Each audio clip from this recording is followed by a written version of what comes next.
heureuse de vous retrouver. Il est 13 heures à Yaguiné dans la région de Kaï. Merci de nous choisir pour vous informer.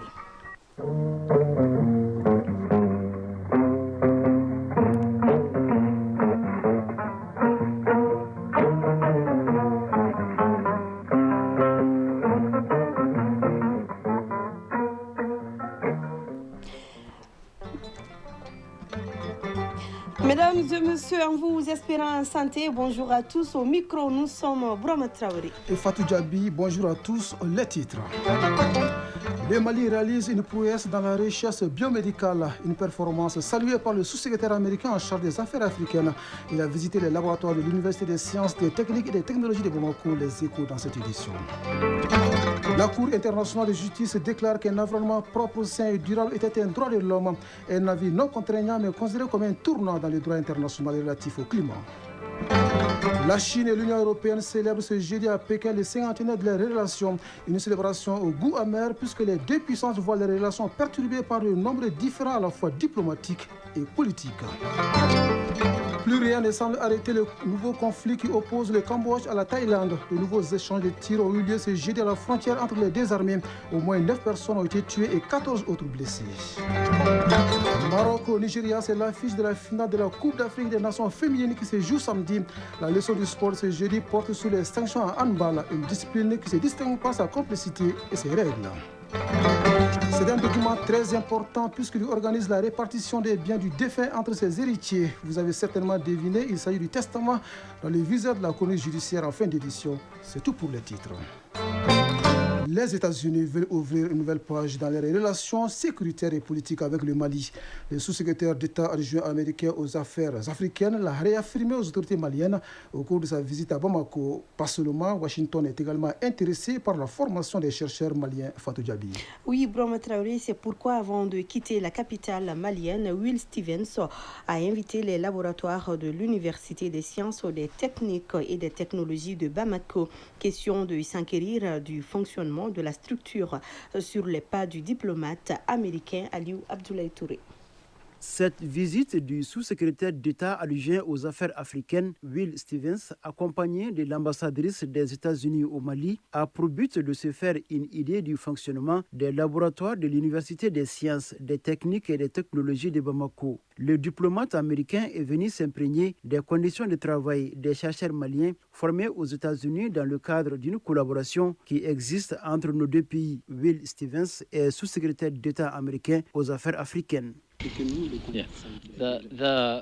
The work that's happening here. Le travail qui se passe ici n'est pas seulement pour le Mali, mais c'est un travail qui se fait pour tout le monde entier.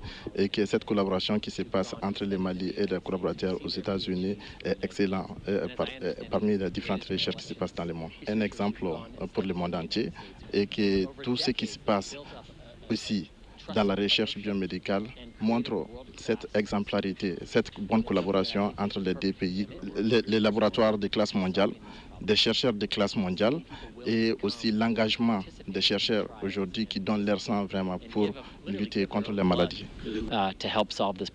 Quant à l'ambassadrice américaine, elle a rappelé que la coopération entre le Mali et les États-Unis date de plus de 60 ans. S'agissant du domaine de la santé, les deux pays entretiennent des relations depuis maintenant plus de 30 ans. La diplomate américaine a aussi invité la jeunesse malienne à embrasser des études de mathématiques et de sciences afin de mettre le Mali au rang des pays qui comptent en matière de santé. Voilà, vous l'aurez compris, il s'agissait de la coopération sécuritaire et économique. Et outre la santé, le pays de l'oncle Sam pourrait également renforcer sa coopération avec le Mali dans le secteur de l'agriculture, un secteur stratégique dans le viseur des membres de la commission sincère ANR. Oui, il rencontre le ministre de tutelle pour avoir des informations de première main sur l'état de mise en œuvre des recommandations des assises nationales de la refondation relatives à l'agriculture, des recommandations qui sont au nombre de 14. C'est ce que nous dit Mamadou Fane qui a suivi la rencontre. L'agriculture est un secteur stratégique pour l'émergence du Mali. Lors des assises nationales de la refondation, des recommandations fortes avaient été faites pour développer le secteur. C'est pour comprendre la mise en œuvre de certaines de ces recommandations que les membres du Sincère ANR, devenus Sincère des forums nationaux pour la refondation, ont échangé avec le ministre de l'Agriculture. Bougouna Sogoba, porte-parole du Sincère des forums nationaux pour la refondation. Il y en avait 14 recommandations, mais nous avons visé aujourd'hui une recommandation précise qui était celle concernant la transformation de l'ensemble des produits agricoles au niveau du Mali ici. Parce que c'est en transformant les produits chez nous que nous allons faire la valeur ajoutée et c'est en cela que nous allons contribuer à une émergence des agriculteurs parce que toutes les productions qu'ils vont faire, que ce soit le coton, que ce soit le maïs, que ce soit le sésame, l'arachide, donc toutes ces productions devraient être transformées. La politique agricole, la disponibilité des équipements et intrants agricoles, la création des agropoles, la valorisation de certaines filières sont des sujets qui ont fait l'objet d'amples échanges avec le ministre. Daniel Siméon Kelema, ministre de l'Agriculture. Notre mission fondamentale, c'est d'œuvrer à améliorer la production et la productivité agricole au Mali pour aller vers l'atteinte de la sécurité alimentaire et nutritionnelle. Toutes les actions qui sont prévues doivent nous permettre d'aller à ce niveau. C'est surtout l'émergence de l'agro-industrie, un système agroalimentaire développé, moderniser le secteur agricole, moderniser les exploitations familiales, moderniser les entreprises pour leur permettre de pouvoir aller à l'émergence d'un secteur agro-industriel. Donc nous allons nous investir pour que la matière première par rapport à l'ensemble des filières prioritaires en République du Mali soit disponible. Les efforts déployés par le département de l'agriculture permettront une mise en œuvre de toutes ces recommandations. Cela passe par plus de moyens, mais aussi par une synergie d'action des acteurs du monde agricole. 13 heures passées de 7 minutes allant hors de nos frontières au Bénin, le gouvernement est dans la dynamique d'attirer les afro-descendants et de faciliter leur retour sur la terre de leurs ancêtres déportés. Le président béninois Patrice Talon a nommé hier le célèbre cinéaste et réalisateur américain Spike Lee et son épouse Tonia, ambassadeurs thématiques auprès de la diaspora afro-descendante des États-Unis. Cette nomination vise à rétablir les liens historiques et culturels avec cette communauté dans le monde. La mission du couple Lee sera de porter le programme et les initiatives du gouvernement béninois visant à reconnecter les afro-descendants avec leur origine béninoise. Une précision importante, l'ambassadeur thématique n'est pas un ambassadeur plénipotentiaire. Il ne présente pas de lettre de créance.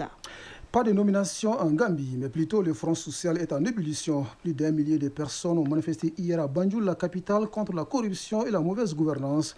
Une mobilisation jamais organisée depuis l'arrivée au pouvoir du président Adama Barrow en 2016.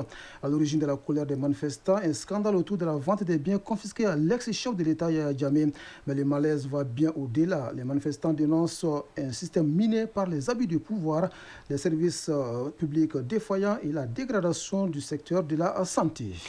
En revanche, il est question de justice en République démocratique du Congo où le procès de l'ex-ministre de la Justice a repris hier devant la Cour de cassation. Constant Moutamba est poursuivi pour détournement de fonds dans le cadre de la construction d'une nouvelle prison à Kisangani. Une tentative de virement de 19 millions de dollars intéresse particulièrement la justice. Plus de 4 heures de questions-réponses dans ce procès que l'ex-garde de Sceaux a lui-même qualifié d'historique. Je joue mon avenir, laissez-moi le temps de m'exprimer, a-t-il régulièrement répété à la barre. La prochaine audience doit avoir lieu le 30 juillet prochain. Pas de procès au Mozambique pour l'instant, mais l'opposant Venancio Mondlane est formellement inculpé d'incitation au terrorisme. Le parquet l'accuse d'avoir orchestré via les réseaux sociaux, une révolution agit avec préméditation et mène le pays au chaos. L'acte d'accusation évoque la mort de centaines de personnes, la paralysie des services publics et la fermeture des frontières. Son inculpation ouvre la voie à un procès. Aucune date n'est pour le moment fixée pour ce procès. En attendant, l'ancien candidat à la présidentielle est libre mais toujours sous contrôle judiciaire. En Centrafrique, l'heure est plutôt à la publication des listes électorales provisoires qui marquent un pas important dans le processus électoral en cours. À 5 mois des élections générales de décembre prochain, l'autorité nationale des élections a donc publié hier ces listes. Et celles-ci sont affichées dans différents centres de vote à Bangui et dans certaines villes de province. Lancées en décembre 2024, les opérations d'enrôlement ont pris du retard à cause de problèmes techniques, financiers et sécuritaires selon les autorités. Si certains électeurs saluent les efforts de l'organe électoral, d'autres relèvent des imperfections pouvant remettre en cause la crédibilité des prochains scrutins. En Ouganda, par contre, on est exactement à 6 mois de la présidentielle. Le président Yoweri Museveni tente de reprendre la main en cause des primaires chaotiques organisées le 17 juillet dernier au sein du parti au pouvoir, le NRM. Ces dernières ont été marquées par des scènes de violence et des accusations de fraude dans plusieurs circonscriptions. Mardi, sur son compte X, le chef de l'État ougandais a promis une série de mesures contre les responsables et s'est engagé à nettoyer son parti de ce qu'il qualifie de profiteurs égoïstes. Brahma Traoré, aucune élection en vue au Soudan, mais le pays fait toujours face à la crise sécuritaire. L'ONU a appelé une nouvelle fois mardi à une cessation immédiate des hostilités et à la protection des civils et du personnel humanitaire. Alors que près de 2/3 de la population ont besoin d'une aide d'urgence, les paramilitaires des forces de soutien rapide ont mené une opération contre la ville d'El Fasher, qu'elle assègne depuis 15 mois. L'armée régulière qui contrôle la ville du Darfour a réussi à repousser l'attaque. Et pendant ce temps, la Cour internationale de justice a déclaré hier qu'un environnement propre, sain et durable était un droit de l'homme. Un arrêt qui ouvre la voie à d'autres actions juridiques, y compris le recours à la Cour par les États pour s'obliger mutuellement à rendre des comptes, ainsi qu'à des poursuites judiciaires nationales. Selon la Cour internationale de justice, les nations lésées par les effets négatifs du climat pourraient avoir droit à des réparations. Les défenseurs des droits de l'homme ont immédiatement salué l'avis de la juridiction internationale, un avis non contraignant mais considéré comme un tournant dans le droit international relatif au climat. Un autre tournant, c'est le nombre de pays qui condamnent la guerre à Gaza qui augmente en Libye. Le Premier ministre a reçu hier à Tripoli le haut conseiller américain pour l'Afrique et le Moyen-Orient, Massad Boulo. Lors de cet échange diplomatique, le chef du gouvernement libyen a exprimé la position ferme de son pays sur la guerre en cours dans la bande de Gaza. Dans un communiqué diffusé par son cabinet, il condamne ce qu'il qualifie de crimes, famine et agression continue contre les Palestiniens. La Libye rejoint ainsi plusieurs pays arabes ayant publiquement dénoncé les conditions inhumaines dans le territoire palestinien. Selon le ministère de la Santé de Gaza, près de 60 000 Palestiniens ont été tués depuis le début du conflit. Mais l'ONU considère ce chiffre comme le plus fiable à ce jour. Autre chiffre à retenir, au moins 9 Thaïlandais ont été tués et 14 autres blessés dans une frappe d'artillerie cambodgienne. Ce jeudi, de nouveaux échanges de tirs ont eu lieu à la frontière entre les armées du Cambodge et de la Thaïlande. C'est ce qu'ont indiqué le ministère cambodgien de la Défense et l'armée thaïlandaise. Si les deux pays s'opposent de longue date sur les tracés de leurs frontières, la crise en cours est la plus grave depuis près de 15 ans. L'ambassade thaïlandaise a appelé ses ressortissants à quitter le Cambodge. Au même moment, un sommet Chine-Union européenne s'est ouvert ce jeudi à Pékin pour le 50e de leurs relations diplomatiques. Les deux puissances voient leurs relations perturbées par de nombreux différends. Les divergences sont politiques et diplomatiques. L'UE reproche l'alignement de Pékin sur la Russie en Ukraine ou encore son soutien à l'Iran. Au-delà de ces divergences, les économies de l'Union européenne et de la Chine représentent plus d'un tiers du PIB mondial, 34,4% et les échanges entre ces deux blocs représentaient plus de 845 milliards d'euros de biens et de services en 2024. Et Pékin et les 27 veulent donc revoir à la hausse le volume de leurs échanges commerciaux. En attendant, les États-Unis annoncent une nouvelle vente d'armes à l'Ukraine. C'est la deuxième du genre depuis le retour de Donald Trump au pouvoir. C'est une vente à hauteur de 322 millions de dollars. Elle comprend des véhicules blindés, des pièces détachées, des équipements pour les missiles de défense anti-aérienne. Au même moment, Russes et Ukrainiens ont conclu hier une troisième session de négociations directes à Istanbul, en Turquie. Les deux parties ont constaté l'éloignement de leur position pour mettre fin à la guerre et ne s'accordant que sur un nouvel échange de prisonniers. Retour au Mali, direction la capitale des Balanzans, où on vulgarise la stratégie nationale de lutte contre la corruption et son plan d'action 2023-2027. C'est à la faveur d'un atelier à l'initiative du ministère en charge de la refondation de l'État. Le but de l'exercice est de partager le contenu des documents avec la population de la région et de solliciter son implication pour leur mise en œuvre effective. La finalité était l'amélioration de la qualité de la gouvernance au Mali. De Ségou, une correspondance de Honoré Thienou. Pour disséminer le contenu de la stratégie nationale de lutte contre la corruption ainsi que le plan d'action 2023-2027, le ministère de la refondation de l'État initie la présente rencontre à Ségou. Les parties prenantes s'approprient la stratégie afin de se mobiliser pour sa mise en œuvre. Dr Aboubakar Konaté, conseiller technique au ministère de la refondation de l'État. C'est un document qui est constitué de 4 axes. Et au niveau de 4 axes, nous avons collé un objectif spécifique. Ça veut dire que nous avons aussi 4 objectifs spécifiques qui se trouvent effectivement dans ce document qui nous oriente. Mais à chacun des objectifs spécifiques, il y a vraiment des objectifs opérationnels qui sont au nombre de 17. Si nous parvenons à réaliser ces 17 objectifs opérationnels, nous aurons atteint un certain nombre de résultats, plus précisément 36 résultats qui sont attendus. Yaya Bamba, premier vice-président du Conseil régional de Ségou. Nous saluons et soutenons cette initiative et invitons tous les acteurs au développement à une synergie en vue de lutter efficacement contre ce fléau qui gangrène notre société. Les axes d'intervention et les résultats attendus de la stratégie de lutte contre la corruption sont donc présentés aux parties prenantes, choses qui permettront d'identifier avec celles-ci des pistes de collaboration et formuler des recommandations concrètes pour accompagner la mise en œuvre régionale de la stratégie, entre autres.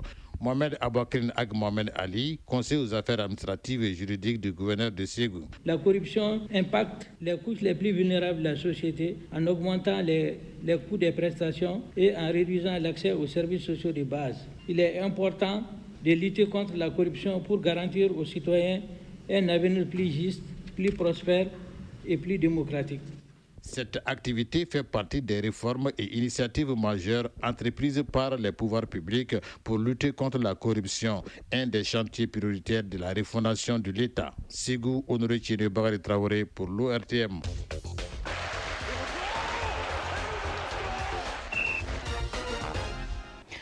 13 heures passées de 17 minutes dans la page sport de cette édition. On parle de handball avec le championnat national senior qui a démarré hier et se poursuit au stade du 26 mars.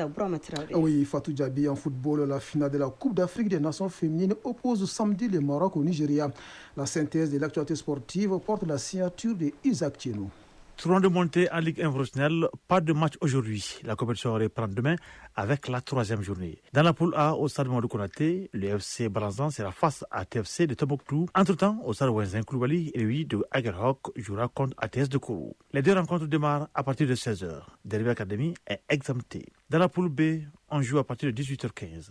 Au stade Wenzin Koulibaly, AS Kai affrontera FC Malikoura et au stade Mamadou Konaté, le Sony de Gao croisera le fer avec AS Douane. Chez les femmes, la finale de la Coupe d'Afrique des Nations féminines 2025 opposera samedi le pays hôte, le Maroc, au Nigeria, géant du football féminin africain. Si le Maroc a impressionné par son organisation et son soutien populaire, le Nigeria a lui livré un véritable parcours de combattant.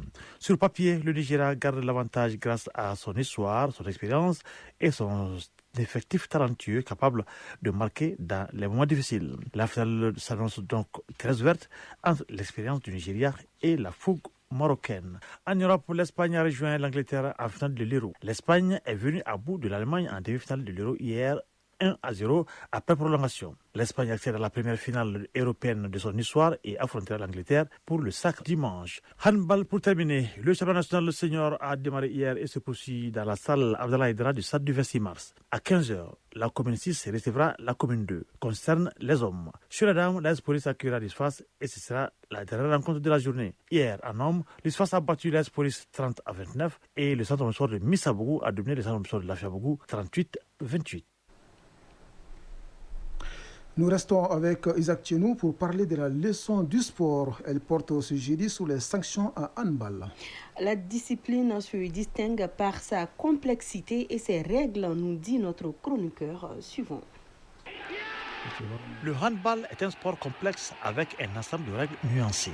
Des règles qui impliquent de nombreuses relations de cause à effet. Amadou Baïga, entraîneur de handball, nous donne des précisions. L'échelle des sanctions disciplinaires est la suivante. Avertissement, carton jaune. Exclusion, 2 minutes. Disqualification, carton rouge.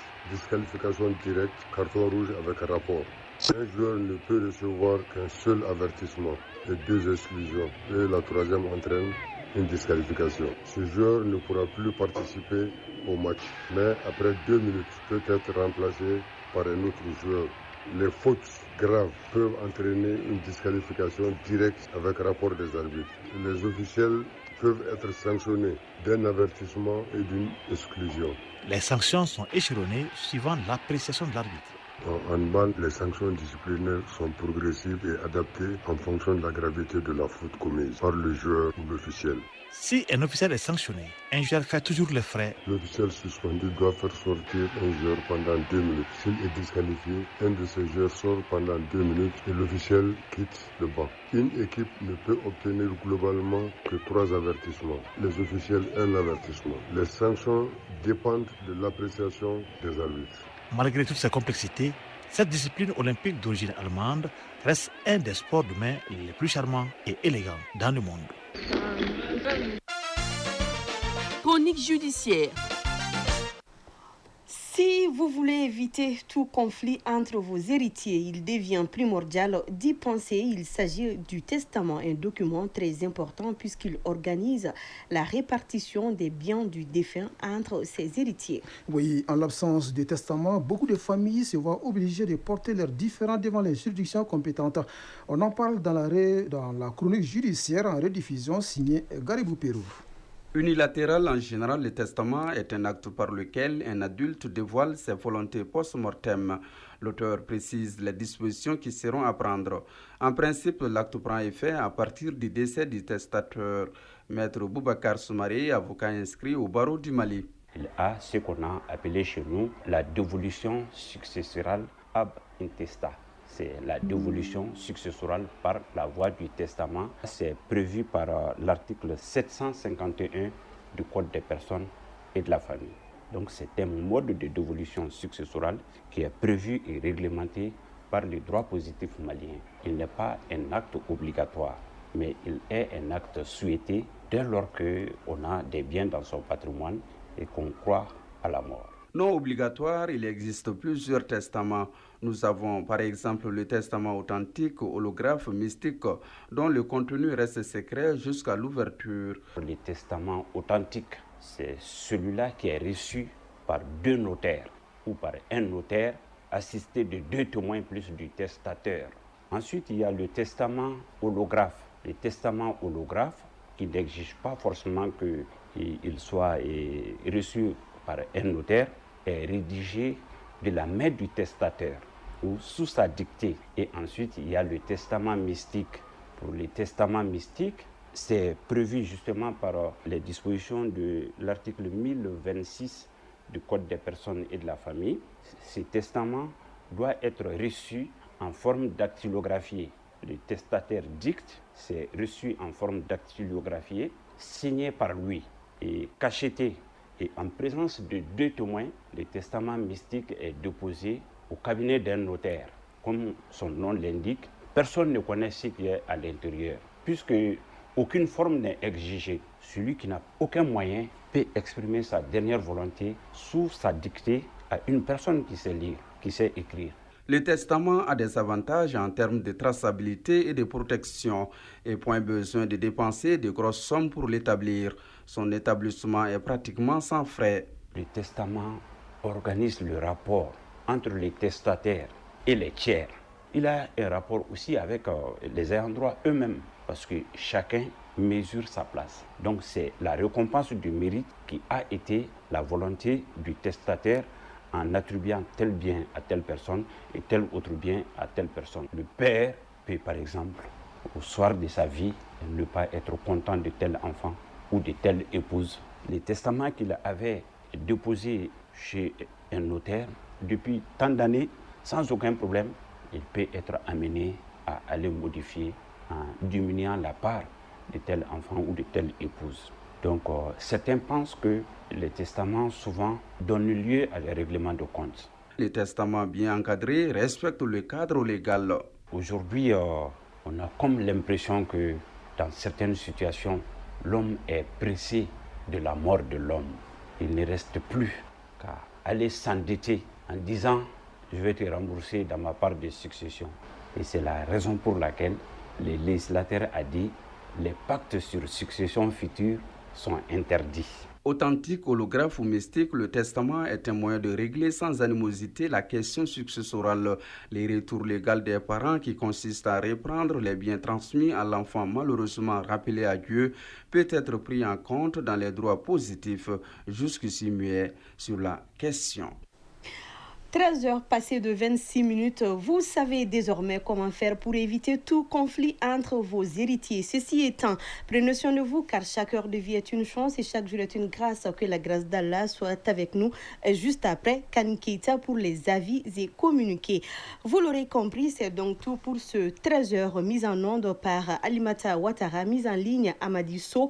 Ousmane Daou nous a aidé à la réalisation. Au microphone, nous sommes Brahma Traoré et Fatou Djabi. Les prochains rendez-vous avec l'information, c'est à 19h30. Merci à vous de nous avoir suivis. Très belle fin de journée à vous, où que vous soyez.